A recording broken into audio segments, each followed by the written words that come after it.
Alright, so I want to tell y'all how I was able to break down and get rid of my fibroids and cysts without any help from any medical professionals. And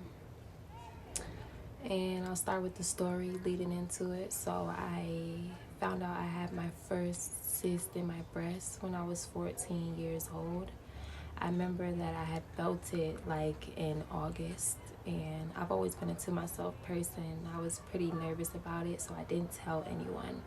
I kept it to myself, kind of just hoping that maybe it would work itself out or go away on its own, so I didn't tell my mother anything about it. By the time February had came, it was huge. It had only gotten bigger. So it started off as a little teeny thing.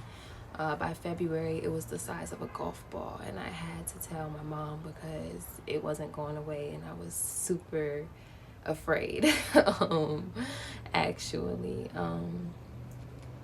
And my mom not really knowing any better, me still being a child and not really knowing any better, the doctors had decided that it was, I guess, too large for them to even just try to give me any medication for. So pretty much almost immediately after the checkup, they scheduled me for surgery for it. And I remember I got that surgery in February of 2014.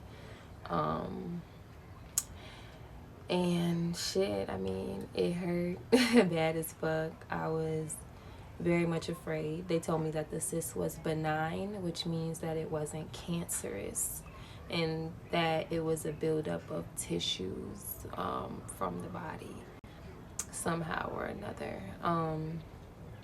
So I got that one removed. I remember waking up from my surgery and feeling everything that they did. I still have the scar on my nipple and everything.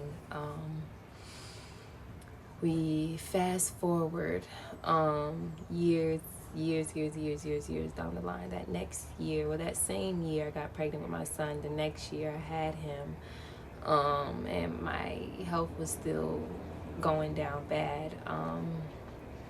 By like 2020, the cyst had grew back in that exact same boob. And I remember being frustrated because I had already started my journey to healing and eating better. I had already stopped eating like meat and stuff, and I was just like getting a little frustrated in my healing journey, and the fact of the matter that my body was still showing up sick even though I was trying my best to do the healing work.